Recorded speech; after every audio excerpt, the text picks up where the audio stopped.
Praise the lord. హల్లెలూయా. ప్రభునందు ప్రియ దేవుని జనాంగమా, మన ప్రభువును రక్షకుడైన యేసయ్య పరిశుద్ధ నామములో మీకు శుభములు తెలియజేయుచున్నాను. ప్రతి ఉదయం దేవుని తన ఆధ్యాత్మిక కార్యక్రమానికి మిమ్మలను ప్రేమతో ఆహ్వానిస్తూ ఉన్నాను. నేటి వాక్య ధ్యానముగా సామెతల గ్రంథము 10వ అధ్యాయము 3వ వచనాన్ని చదువుకొని ధ్యానం చేసుకుందాం. యెహోవా నీతిమంతుని ఆకలిగొననీయడు, భక్తిహీనుని ఆశను భంగము చేయను. ఆమెన్. ప్రభునందు ప్రియ దేవుని జనాంగమా, చదవబడిన లేఖనము నిమిత్తమై ప్రార్థన చేద్దాం. మమ్మలను మికిలిగా ప్రేమించుచున్న మా ప్రియ పరలోకపు తండ్రి, మీ ఘనమైన ఉన్నతమైన మనకి స్తోత్రాలయ. ఏ మంచి లేని మా బ్రతుకులలో మరొక నూతన దినాన్ని దయచేసినందుకే స్తోత్రాలు తండ్రి. ఈరోజు మేము ధ్యానం చేయడం కొరకు చదువుకున్న ఈ లేఖన భాగాన్ని మా కొరకు దీవించండి. ఈ లేఖన భాగంలో నుండి కొన్ని ఆత్మీయ పాఠాలు మీరే మాకు బోధించి నేర్పించమని యేసయ్య పరిశుద్ధ నామమున ప్రార్థించి వేడుకుంటూ ఉన్నాము తండ్రి. ఆమెన్. ప్రభునందు ప్రియ దేవుని జనాంగమ, సామెతల గ్రంథము 10వ అధ్యాయము దుష్టునికి నీతిమంతునికి మధ్య ఉన్న తేడాలను గురించి వివరిస్తూ ఉందని గత 2 దినాలుగా మనము ధ్యానం చేస్తూ వస్తూ ఉన్నాం. ఈరోజు 3వ సామెతను 3వ వచనాన్ని మనం ధ్యానం చేసుకుందాం. యెహోవా నీతిమంతుని ఆకలిగొననీయడు, భక్తిహీనుని ఆశను భంగము చేయను. యెహోవా ఏం చేస్తారంటండి? నీతిమంతుని ఆకలిగొననీయడంటండి. యెహోవా నీతిమంతుని ఆకలిగొననీయడు, భక్తిహీనుని ఆశను ఆయన భంగము చేయను. భక్తిహీనుని ఆశ నిత్యము భంగమే అవుతుంది. భక్తిహీనుని యొక్క లక్షణాలు, భక్తిహీనుని యొక్క జీవితం, బ్రతుకు ఎలా ఉంటుందో మరి నిన్నటి దినాన మనం ధ్యానం చేసాం. ప్రియదేని పిల్లరా, యెహోవా నీతిమంతుని ఆకలిగొననీయడు. ఒక కీర్తనకారుడు భక్తుడు అంటాడు కదా, 37వ కీర్తన 25వ వచనంలో ఎలాగున అంటాడు, నేను చిన్నవాడినై ఉంటిని, ఇప్పుడు ముసలివాడినై ఉన్నాను. అయినను నీతిమంతులు విడువబడుట గాని వారి సంతానము భిక్షమెత్తుట గాని నేను చూచి ఉండలేదు అని అక్కడ భక్తుడు సాక్ష్యమిస్తూ ఉన్నాడు. ఏంటండి? చిన్ననాటి మొదలుకొని ముసలితనం వరకు తన జీవితంలో అంట నీతిమంతుడు, మరి నీతిమంతుడు, వాని కుటుంబము, వాని పిల్లలు ఎవరైనా సరే వారు భిక్షమెత్తుకోవడం కానీ, మరి వారు ఈ లోకంలో విడవబడిన వారి లెక్కలో ఉండటం కానీ నేను చూడలేదు అంటూ ఉన్నాడు. ఎంత గొప్ప ఆధిక్యత మరి నీతిమంతునికి దేవుడు అనుగ్రహించాడు. దేవుడు నీతిమంతుని ఎన్నడూ కూడా ఆకలిగొననీయడు. ప్రియదేని పిల్లరా, ఎందుకు ఈ ఆధిక్యత నీతిమంతునికి దేవుడు అనుగ్రహించాడు? ఎందుకు ఈ యొక్క ప్రశస్తమైనటువంటి జీవితం నీతిమంతునికి దేవుడు ఇచ్చాడు?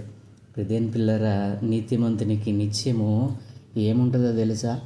నీతిమంతులు నిత్యము ఏం చేస్తారో తెలుసా? నీతిమంతుడు అయినటువంటి మరి మనిషి ఏ యొక్క లక్షణాలను, ఏ యొక్క ప్రవర్తనను కలిగి ఉంటాడో తెలుసా? నిత్యము కూడా వారి ఆలోచన విధానము, వారి తలంపులు మరి ఎలా ఉంటాయో తెలుసా? ప్రియదేని పిల్లరా, నీతిమంతునికి నిత్యం ఏముంటుందో తెలుసా? నిత్యము దేవుడంటే భయభక్తులు ఉంటాయి. ప్రియదేని పిల్లరా, నీతిమంతుడు నిత్యము దేవునికి భయపడుతూ బ్రతుకుతాడు. నీతిమంతునికి నిత్యము ఏముంటుందో తెలుసా? నిత్యము ఆయన పాద సన్నిధిని ఆశ్రయిస్తాడు. హల్లెలూయా. ప్రియదేని పిల్లరా, నీతిమంతుని ఆకలిగొననీయడు అని అంటే ఏమిటి అర్థం తెలుసా? దేవుడు నీతిమంతునికి గొప్ప ఆధిక్యతను దయచేశాడు. ఇక్కడ కీర్తనకారుడు భక్తుడు మరి సాక్ష్యం ఇచ్చినట్లుగా, చిన్నవాడినై ఉన్నాను, ఇప్పుడు ముసలివాడినయ్యాను, అయినా నీతిమంతులు ఎక్కడా విడబడిన సంగతి నాకు తెలియదు అంటున్నాడు. అంటే తన జీవిత కాలంలో నీతిమంతుడు విడవబడినటువంటి సందర్భము ఒక్కటైనను లేదు అని ఇక్కడ సాక్ష్యం ఇస్తూ ఉన్నాడు. ప్రియదేని పిల్లారా, ఎందుకు నీతిమంతునికి అంత ఆధిక్యత దేవుడిచ్చాడు అని అంటే, మరి నిత్యము కూడా వారు ఏం చేస్తారో తెలుసా? నీతిమంతులు నిత్యము యెహోవా అంటే భయపడతారు, భయభక్తులతో బ్రతుకుతారు, భయభక్తులు చూపుతారు. అంతేకాదు నిత్యము ఆయనను ఆశ్రయిస్తారు. నా ప్రియదేని పిల్లల కీర్తన 34, 9, 10 వచనాలు మనం చూసినట్లయితే నిత్యము మరి ఆయనను ఆశ్రయిస్తారు. అక్కడేమని రాయబడిందో తెలుసా? యెహోవా భక్తులారా, ఆయన యందు భయభక్తులు ఉంచుడి, ఆయన యందు భయభక్తులు ఉంచు వానికి ఏమీ కొదువ లేదు.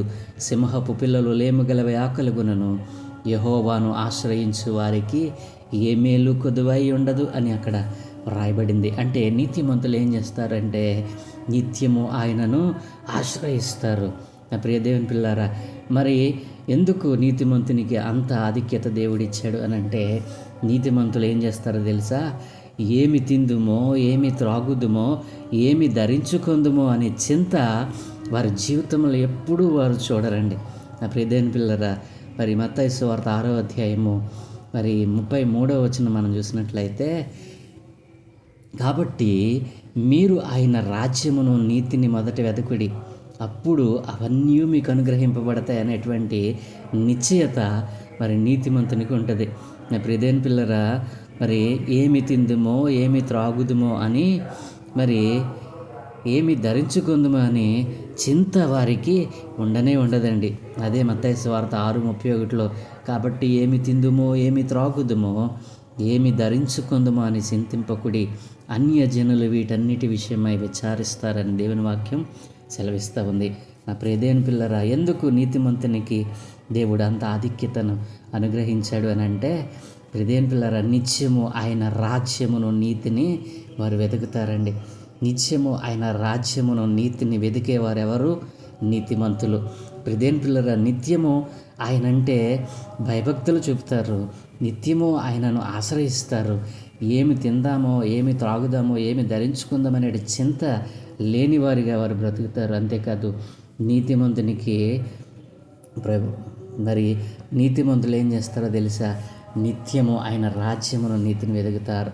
నా ప్రియదేని పిల్లరా, ఎందుకు నీతిమంతునికి దేవుడు అంత ఆధిక్యత ఇచ్చాడనంటే, నీతిమంతునికి వచ్చుబడి దొడ్డది. ప్రియదేని పిల్లరా, నీతిమంతునికి వచ్చేటువంటి రాబడి ఎలాంటిదంటే అండి, దొడ్డది. అంటే ఇక దానికంటే గొప్పది ఏది లేదు. ప్రియదేని పిల్లరా, ఎంత గొప్ప ఆధిక్యత నీతిమంతునికి దేవుడు ఇస్తూ ఉన్నాడో. నీతిమంతునికి దేవుడు అంత ఆధిక్యత ఎందుకు ఇచ్చాడు అని ఆలోచన చేస్తే, ప్రియదేని పిల్లరా, ఆపత్కాలమందు వారు సిగ్గునొందరు, ఆపత్కాలమందు వారు సిగ్గునొందరు. ఆపత్కాలము మరి వచ్చిందనుకోండి, కరువు సమయంలో నష్టం వచ్చినప్పుడు వారు బెదరరు, మరి కృంగరు. ప్రియదేని పిల్లరా, మరి ఆపత్కాలమందు సిగ్గునందరు. కీర్తన 37వ అధ్యాయము మరి 19వ వచనం మనం చూసినట్లయితే, కీర్తన 37, 19వ వచనంలో మరి రాయబడినట్లుగా, ఆపత్కాలమందు వారు సిగ్గునందరు, కరువు దినములలో వారు తృప్తి పొందుతారంటండి. దేవుడు ఎందుకు నీతిమంతునికి అంత ఆధిక్యతను దేవుడు దయచేశాడు? ఆపత్కాలమందు వారు సిగ్గునందరు, కరువు దినములలో వారు తృప్తిగా ఉంటారండి. ఈ కరువు వచ్చింది, మరి కరువును చూసి భయపడరు. మరి ఆపత్కాలం వచ్చింది, ఉపద్రవం ముంచుకొచ్చింది, అయినా వారు భయపడరు. ఎందుకు తెలుసా? నిత్యము వారు ఆయనను ఆశ్రయిస్తారు, ఆయనంటే భయభక్తులు చూపారు. కాబట్టి నిత్యము దేవుని కనుసన్నల్లో వారు బ్రతుకుతారు. నా ప్రియ దేవుని పిల్లలారా, ఎందుకు నీతిమంతునికి అంత ఆధిక్యత దేవుడిచ్చాడో తెలుసా? వారు మంచి ధైర్యంతో, నరమాత్రుడు నాకేమి చేయగలడు అనేటువంటి నిర్భయంతో వారు బ్రతుకుతారండి. ఎలా బ్రతుకుతారంట? నరమాత్రుడు నాకేం చేయగలడు?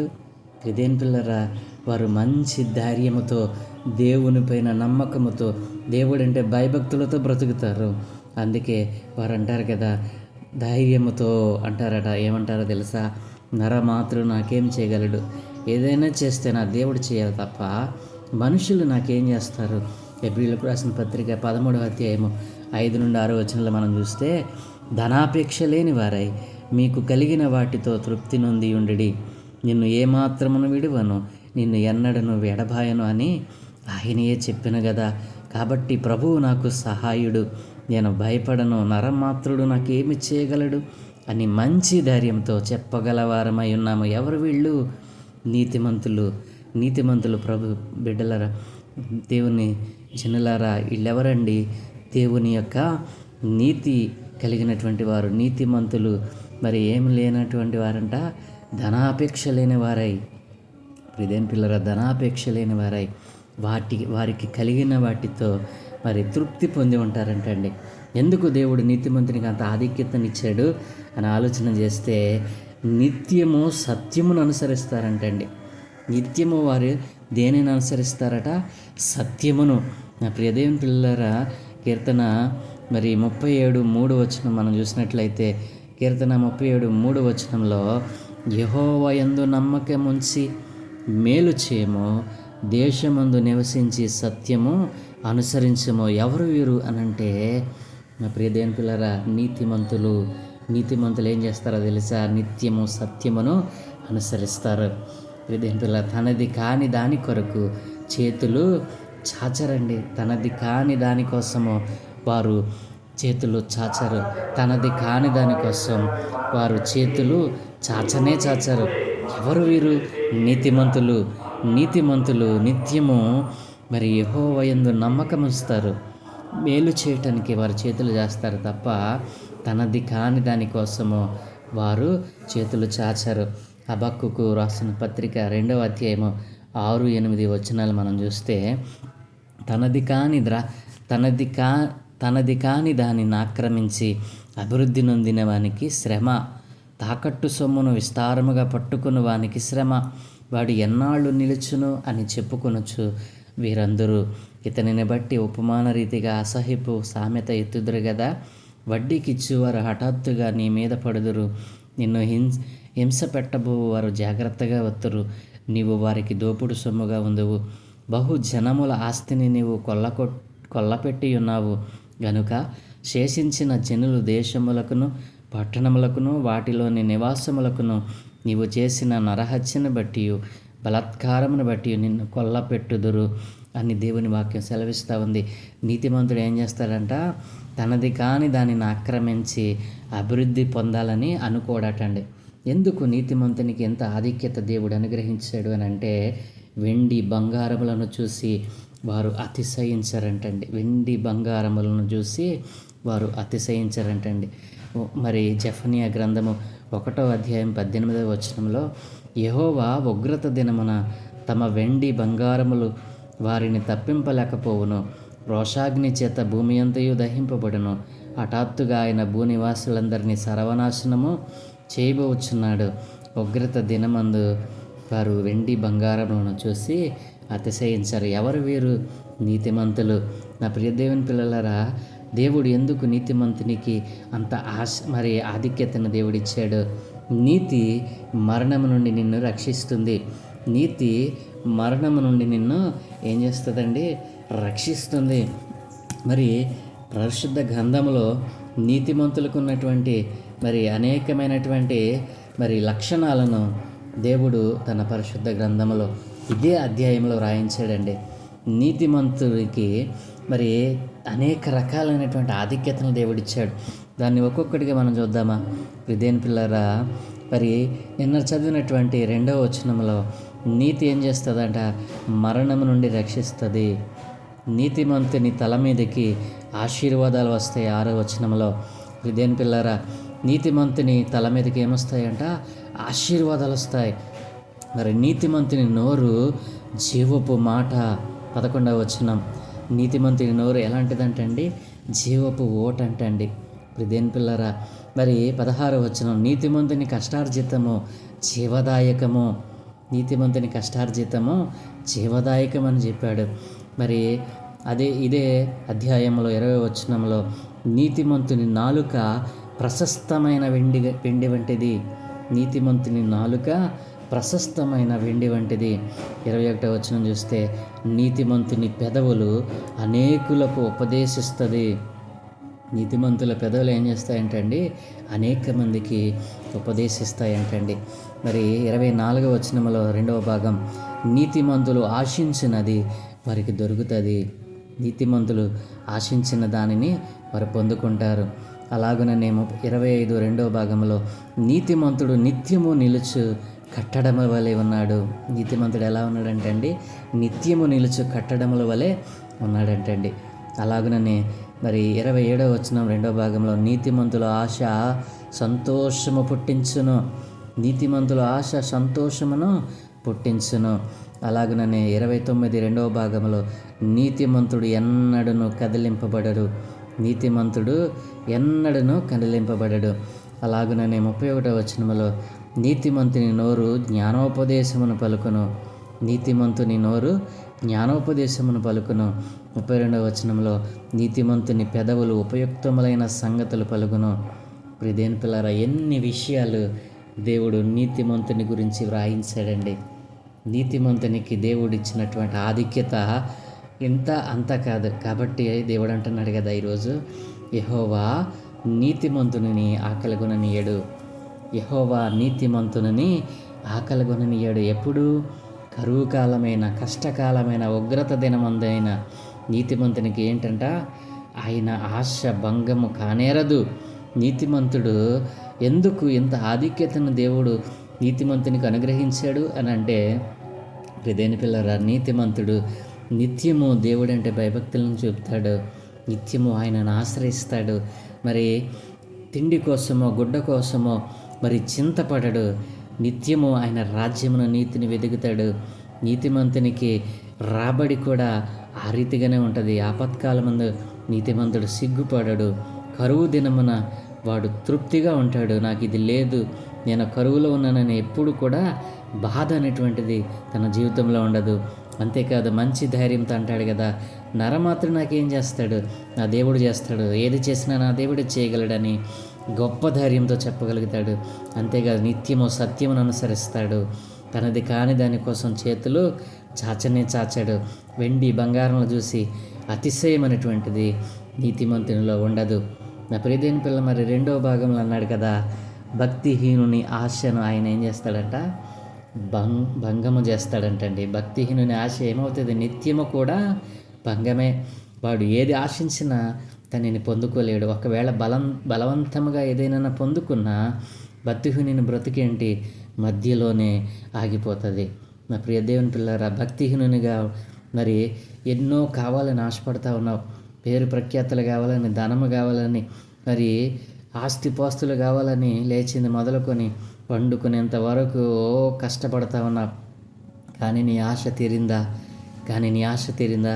ఒకవేళ పొరుగువానిని చంపో, పొరుగువానిని మరి మోసం చేసో ఒకవేళ నువ్వు పొందుకుని ఉండవచ్చు. అది దేవుని వలన కలిగినది కానే కాదు. దాని వలన నీకేమి ఉపయోగం? దేవుడు అంటున్నాడు కదా, నీ ఆశ భంగం అవుతుంది, జాగ్రత్త. నీతిమంతుడు మరి నిత్యము కూడా ఆయన ఆకలి కొననివ్వడు. దేవుడు నీతిమంతుని ఆకలి కొననివ్వడండి. దేవుడు నీతిమంతుని పక్షాన ఉన్నాడు.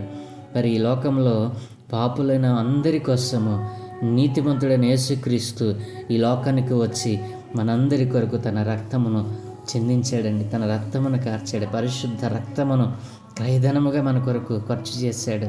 అలాంటి గొప్ప దేవుణ్ణి కలిగి ఉన్న నీవు, ఆ నీతిమంతుని లక్షణాలు కలిగి ఉండవలసిన నీవు ఈ రోజున ఎందుకు భక్తిహీనునిగా మారిపోతూ ఉన్నావు? నీతిమంతుని లక్షణాలు నీలో ఒక్కటి కూడా కనపడటం లేదేంటి? నా ప్రియ దేవుని పిల్లలారా, ఆలోచన చేయండి. యెహోవా నీతిమంతుని ఆకలి కొననీయడు. ఎందుకో తెలుసా? ఇన్ని గుణలక్షణాలు, ఇవే కాదండి, కొన్ని వందల లక్షణాలు నీతిమంతునిలో మనం చూడగలం. భక్తుడు మరి సాక్ష్యం ఇచ్చినట్లుగా, నేను చిన్నప్పుడు చిన్నవాడినై ఉన్నాను, ఇప్పుడు ముసలివాడినై ఉన్నాను, కానీ నీతిమంతుడు ఎక్కడైనా విడవబడటం కానీ, వాని పిల్లలు సంతానము భిక్షమెత్తడం కానీ నేను ఎక్కడ చూడలేదని సాక్ష్యం ఇచ్చినట్లుగా నీవు ఎలా బ్రతుకుతూ ఉన్నావు? నీతిమంతమైన జీవితం నీలో ఉందా? ఒకవేళ భక్తిహీనత నీలో ఉందా? నీతిమంతుడు అయితే దేవుడు నిన్ను మరి గొప్ప ఆధిక్యతలోనికి తీసుకుని వెళ్తాడు. ఒకవేళ భక్తిహీనుడవా, నీ ఆశ నిత్యము భంగమే. నీవు ఏది కోరుకుని అది నీకు ఒకవేళ అన్యాయముగా సంపాదించుకుంటావేమో కానీ అది మధ్యలోనే మరి పరులకు అప్పగింపబడుతుంది. నీ యొక్క ఆస్తిని పరులు పగవాడు దానిని స్వాధీనం చేసుకుంటాడు అన్నాడు. నా ప్రియదేవుని పిల్లరా, కాబట్టి నీతిని కలిగి ఉందాం. నీతిమంతమైన జీవితాన్ని కావాలని ప్రభువును అడుగుదాం. ఈరోజైనా సరే, నీవెంత ఘోరపాపివైనా, నీవెంత భక్తిహీనుడవైనా, నీవు దేవుడంటే భయభక్తులు లేనివాడవైనా, ఈరోజు నీ మాటలు వింటున్నావు కదా, దేవుడు తన 2 చేతులు చాచి నిన్ను కూడా నీ భక్తిహీనత నుండి విడిపించి, నీ పాపముల నుండి విడిపించి, నీ వ్యభిచారపు క్రియల నుండి విడిపించి, నీలో ఉన్నటువంటి దోషకార్యములన్నిటినీ తీసివేసి నిన్ను పరిశుద్ధినిగా చేసి నీతిమంతునిగా మార్చడానికి ఆయన 2 చేతులు చాచి పిలుస్తూ ఉన్నాడు. ఎంతకాలము ఆయన చేతుల్లోనికి రాకుండా తిరుగుతావు? నిజమైన దేవుడు నేనే మార్గమును, సత్యమును, జీవమన్న నిత్యుడైనటువంటి దేవుణ్ణి విడిచిపెట్టి ఈ లోకంలో ఉన్నటువంటి వ్యర్థమైన నామాలను ఆరాధిస్తావు? ఎంతకాలము నీ జీవితాన్ని దుర్భరం చేసుకుంటావు? ఈరోజే అనుకూల సమయం, ఇదే రక్షణ దినం, ఇదే అనుకూలమైన సమయం, ఇదే రక్షణ దినం. యేసయ్య చేతుల్లోనికి రా. యేసయ్య నిన్ను ఆహ్వానిస్తూ ఉన్నాడు. నా కుమారుడా, నా కుమార్తె, నీవు నా దగ్గరికి వస్తే నేను నీకు కావలసిన ప్రతి ఈవిని ఇస్తానంటున్నాడు. ఆ జ్ఞానము, ఆ భక్తి, ఆ నీతి, యథార్థత, దేవుని యందు భయభక్తులు నిలపడం అన్నీ కూడా ఆయన నీకు ఉపదేశిస్తాడు. ఆయన ఉపదేశం పొందుకున్నవాడవై ఆయన చేతులకు వస్తావా? యెహోవా నీతిమంతుని ఆకలిగొననీయడు, భక్తిహీనుని ఆశ భంగము చేయను. యెహోవా నీతిమంతుని ఆకలిగొననీయడండి, భక్తిహీనుని ఆశ భంగం చేయబడుతుంది. కాబట్టి నా ప్రియ దేవుని పిల్లలారా, ఏది కావాలి? భక్తిహీనత, నీత? నీకేది కావాలో ఈ రోజున ప్రభు సన్నిధిలో ప్రార్థన చేద్దాం. దేవుణ్ణి అడుగు, ఇప్పుడే దేవుణ్ణి అడుగు. నాలో ఉంది భక్తిహీనతయా, నిన్ను విడిచిపెట్టి నీకు ఉపయోగకరమైన పాత్రగానే మారతాను. నేను నీతిని సంపాదించుకుంటాను, నీతిమంతునిగా జీవిస్తానని. నా పిల్లలు, నా కుటుంబము కూడా అయినా ఇదిగోని నీ యొక్క ఆధిక్యతలోనికి వెళ్ళటానికి ఈ రోజునే నేను మోకరించి ప్రార్థన చేస్తున్నాను. వారు నాతో కలిసి ప్రార్థన చేయండి. పరలోకమందున్న మా ప్రియ తండ్రి, మీ ఘనమైన ఉన్నతమైన నామానికి స్తోత్రాలయ. అవును తండ్రి, నీతిమంతునికి ఎంత ఆధిక్యతను నీవు ఇచ్చావో అయ్యా, ఇదిగో తండ్రి, భక్తిహీనునికి అంత పరాక్రమము నైనా చూపగలిగిన వాడిగా ఉన్నావు. భక్తిహీనుని ఆశ భంగమైపోతుంది, నిత్యము వాడి ఆశ భంగమైపోతుంది. కానీ నీతిమంతుని ఏ క్షణమును కూడా నైనా విడిచిపెట్టేవాడు కాదు నైనా. ఇదిగో ఎందరైతే నీతిమంతులుగా బ్రతకాలని, భక్తిహీనతని విడిచిపెట్టాలని ఆశపడుతూ ఉన్నారో, ఈ రోజున భక్తిహీనులుగా లోకంలో నైనా ఇదిగో భ్రష్టులైపోతున్న ప్రతి వారిని నీ పాదాలు చెందగదేస్తూ ఉన్నాను.